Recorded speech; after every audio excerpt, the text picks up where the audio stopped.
കർത്താവ് നിങ്ങളോടുകൂടെ അങ്ങേ ആത്മാവോടും കൂടെ വിശുദ്ധമത്തായി അറിയിച്ച പരിശുദ്ധ സുവിശേഷത്തിൽ നിന്ന് കർത്താവേ അങ്ങേക്ക് മഹത്വം.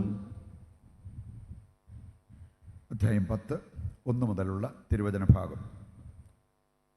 അക്കാലത്ത് യേശു തൻ്റെ 12 ശിഷ്യന്മാരെ വിളിച്ച് അശുദ്ധാത്മാക്കളെ ബഹിഷ്കരിക്കാനും എല്ലാ രോഗങ്ങളും വ്യാധികളും സുഖപ്പെടുത്താനും അവർക്ക് അധികാരം നൽകി. ആ 12 അപ്പസ്തോലന്മാരുടെ പേരുകൾ: ഒന്നാമൻ പത്രോസ് എന്ന് വിളിക്കപ്പെടുന്ന ശിമയോൻ, അവൻ്റെ സഹോദരൻ അന്ത്രയോസ്, സെബദിയുടെ പുത്രനായ യാക്കോബ്, അവൻ്റെ സഹോദരൻ യോഹന്നാൻ, ഫിലിപ്പോസ്, ബർത്തലോമിയ, തോമസ്, ചുങ്കക്കാരൻ മത്തായി, ഹൽപ്പയുടെ പുത്രൻ യാക്കോബ്, തദേവൂസ്, കാനാൻകാരൻ ശിമയോൻ, യേശുവിനെ ഒറ്റിക്കൊടുത്ത യൂദാസ് കറിയോത്ത. ഈ 12 പേരെയും യേശു ഇപ്രകാരം ചുമതലപ്പെടുത്തി അയച്ചു: നിങ്ങൾ വിജാതീയരുടെ അടുത്തേക്ക് പോകരുത്, സമറിയക്കാരുടെ പട്ടണത്തിൽ പ്രവേശിക്കുകയും അരുത്. പ്രത്യുത ഇസ്രായേൽ വംശത്തിലെ നഷ്ടപ്പെട്ടുപോയ ആടുകളുടെ അടുത്തേക്ക് പോകുവിൻ. പോകുമ്പോൾ സ്വർഗരാജ്യം സമീപിച്ചിരിക്കുന്നു എന്ന് പ്രസംഗിക്കുവിൻ. കർത്താവിൻ്റെ സുവിശേഷം. ക്രിസ്തുവേ അങ്ങേക്ക് സ്തുതി.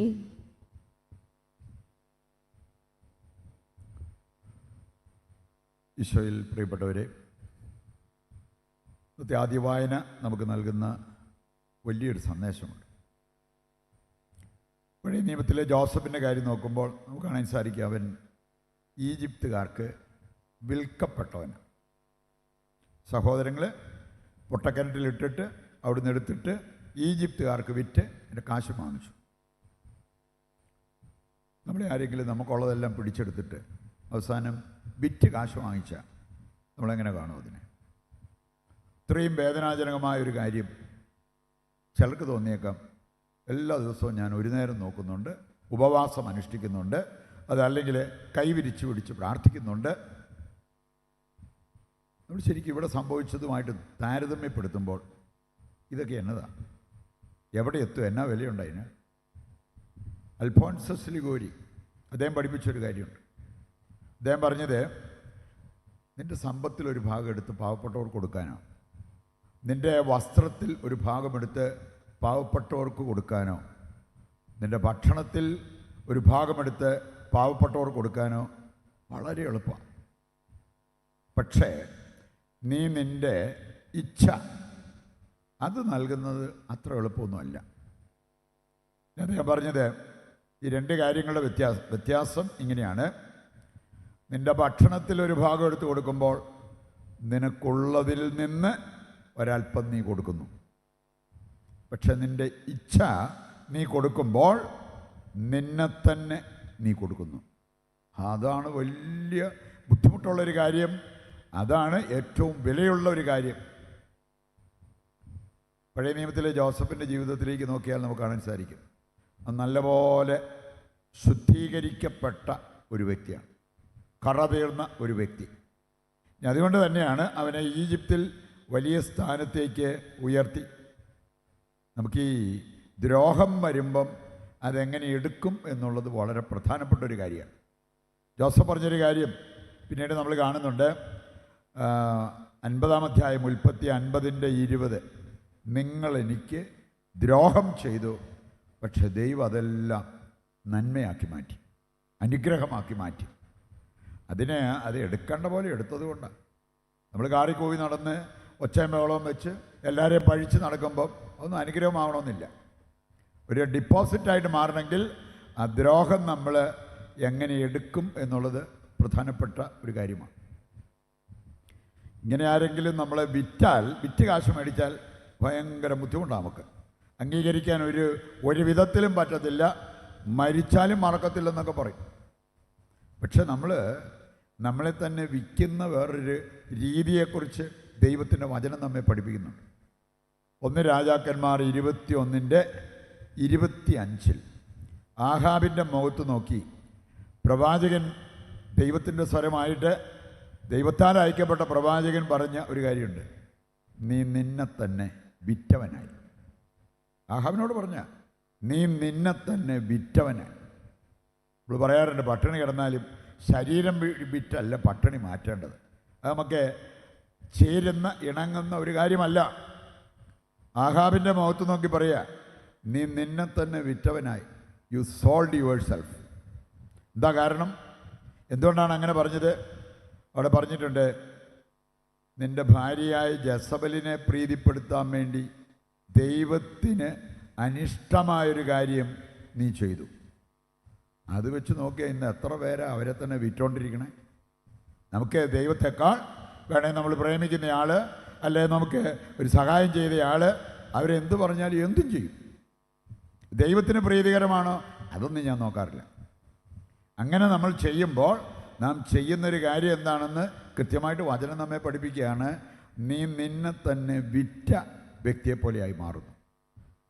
ഇതാണ് വലിയൊരു പാപമായിട്ട് നമ്മൾ കാണേണ്ടത്. അതിൽ വീണു പോകാതിരിക്കാൻ നമ്മൾ പ്രത്യേകം ശ്രദ്ധിക്കണം. ഇനി മറ്റൊരാൾ നമ്മളെ വിറ്റ് കാശ് മേടിച്ചെന്ന് പറഞ്ഞാലും ജോസഫിൻ്റെ ജീവിതത്തിൽ ദൈവം പ്രവർത്തിച്ചതുപോലെ ദൈവം പ്രവർത്തിക്കും നമ്മുടെ ജീവിതത്തിലും.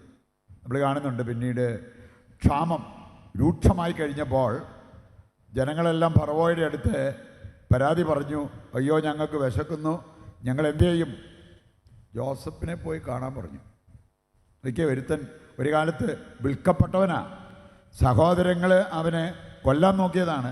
പക്ഷേ ഈജിപ്തിൻ്റെ അധിപൻ പറയാണ്, നിങ്ങൾ ചെല്ല്, ജോസഫ് ഗവർണർ, ഈ ദേശത്തെ ഗവർണർ, അവൻ നിങ്ങൾക്ക് അതിനുള്ള പരിഹാരം കാണിച്ചു തരും. പ്രിയപ്പെട്ടവർ, ഇതൊക്കെ ബൈബിളിലുള്ളപ്പോൾ നമ്മൾ ആരെങ്കിലും വാക്കുകൊണ്ടൊന്ന് നമ്മളെ മുറിപ്പെടുത്തി, അല്ലെങ്കിൽ നമ്മളോട് ഇച്ചിരി തിരസ്കരണം കാണിച്ചു, ഉടനെ നമ്മൾ അവിടെ കിടന്ന് ഒച്ചമ്പോളം വെക്കുവാണോ ചെയ്യേണ്ടത്? ഇതെല്ലാം ജോസഫിനെ പോലെ ദൈവം എന്നെ അനുഗ്രഹിക്കാൻ കാരണമാകും എന്ന് പറഞ്ഞ് അത് നെടുക്കാനായിട്ട് സാധിച്ചാൽ. ഇന്നത്തെ സുവിശേഷ ഭാഗത്ത് നമ്മൾ കാണുന്നു അപ്പസ്തോലന്മാരെ കർത്താവ് തിരഞ്ഞെടുത്തത്. ഇനി അവിടെ പ്രത്യേകം പറയപ്പെട്ടിരിക്കുന്ന ഒരു കാര്യം, നിങ്ങൾ പോവുക, തിരഞ്ഞെടുക്കപ്പെട്ട ജനത്തിൻ്റെ അടുത്തേക്ക് പോവുക.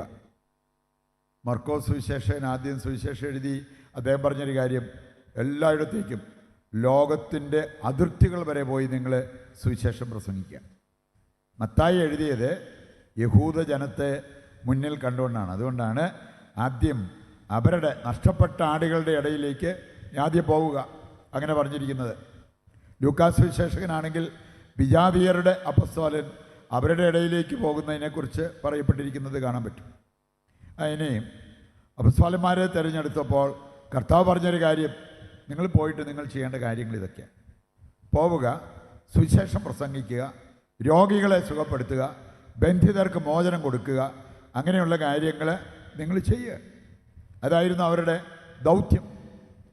നമ്മൾ ചിന്തിച്ചാൽ നമുക്ക് മനസ്സിലാവും ആരെയായിരുന്നു കർത്താവ് തിരഞ്ഞെടുത്ത് നിയോഗിച്ചത്. ഞാൻ കേട്ടോ, ഞങ്ങളുടെ സഭയിലെ ഏറ്റവും നല്ലൊരു ക്രീം എന്ന് പറയാവുന്ന അത്രയും നല്ല ഗുണമേന്മയുള്ള ചില വൈദികരെ അമേരിക്കയ്ക്ക് വിട്ടപ്പോൾ അമേരിക്കയിലുള്ള ആ രൂപതയിലും അവിടുത്തെ ആൾക്കാരൊക്കെ പറഞ്ഞൊരു കാര്യം, ഇതുപോലത്തെ അച്ഛന്മാരുണ്ട്, ഒരു 100 പേരെങ്കിൽ വിട്ടേക്കാൻ. ഇതുപോലത്തെ ഇത്രയും നല്ല, നമ്മളിവിടെ ഏറ്റവും ക്രീമായിട്ടുള്ളവർ, അവരെ ട്രെയിൻ ചെയ്ത് അവർക്ക് റെഡിമെയ്ഡായിട്ടുള്ള ഒരു അച്ഛനെ കിട്ടുക. ഇനി കർത്താവ് അപ്പസ്തോലന്മാരെ തിരഞ്ഞെടുത്തപ്പോൾ അങ്ങനെയായിരുന്നു. മുക്കോന്മാർ, അതുപോലെ തന്നെ ചുങ്കം പിരിക്കുന്നയാൾ, പിന്നെ തന്നെ ഒറ്റിക്കൊടുക്കാനിരുന്നവനെ പോലും കർത്താവ് തിരഞ്ഞെടുത്തു. എന്ന് പറഞ്ഞാൽ ദൈവം നമ്മളെ തിരഞ്ഞെടുക്കുമ്പോൾ നമ്മൾ ആരാണ് എന്നതിനേക്കാൾ പ്രധാനപ്പെട്ടത് ആ തിരഞ്ഞെടുപ്പ്. അത് മനസ്സിലാക്കി കർത്താവ് നമ്മളെ ഫോം ചെയ്യാൻ, രൂപപ്പെടുത്താൻ നമ്മൾ അനുവദിച്ചാൽ നമുക്ക് ആരായി തീരാൻ പറ്റും. സാധാരണ ഈ മാനസാന്തരത്തെക്കുറിച്ച് പറഞ്ഞിരിക്കുന്നത് നാം ആയിരിക്കുന്ന അവസ്ഥയിൽ നിന്നും ആയിത്തീരേണ്ട അവസ്ഥയിലേക്ക് നമ്മളെ ഉയർത്തണം. അതാണ് മാനസാന്തരം. അല്ലാതെ നമ്മൾ എപ്പോഴെങ്കിലും സംസാരിക്കാൻ പോയപ്പോൾ കണ്ണൊന്ന് നനഞ്ഞു, അതിനേക്കാൾ ആയിരിക്കുന്ന അവസ്ഥയിൽ നിന്നും ആയിത്തീരേണ്ട അവസ്ഥയിലേക്ക് നമ്മളെ ഉയർത്തണം. എന്ന് പറഞ്ഞ പോലെ നമ്മുടെ ഇപ്പോഴത്തെ കഴിവല്ല, ഞാൻ എൻ്റെ ജീവിതം ഈശോയ്ക്ക് വിട്ടുകൊടുത്താൽ ഈശോയ്ക്ക് എന്നെ ആരാക്കി മാറ്റാൻ പറ്റും, അതേക്കുറിച്ചാണ് നമ്മൾ ചിന്തിക്കേണ്ടത്. അങ്ങനെയൊക്കെ നമ്മൾ ചിന്തിച്ചു കഴിഞ്ഞാൽ നമുക്ക് കഴിവ് കുറവാണ്, മറ്റുള്ളവരോട് താരതമ്യപ്പെടുത്തുമ്പോൾ നമുക്ക് സൗന്ദര്യം കുറവാണ്, സമ്പത്ത് കുറവാണ്, ഇങ്ങനെയൊക്കെ ചിന്തിക്കുന്ന ഒരവസ്ഥയിലേക്ക് നമ്മൾ തരം താഴുവോ? ഒരിക്കലുമില്ല. നമ്മൾ എത്തേണ്ടിടത്ത് എത്താൻ നമ്മെ സഹായിക്കണമെന്ന് ഈ ബലിയിൽ ദൈവത്തോട് പ്രത്യേകം നമുക്ക് പ്രാർത്ഥിക്കാം.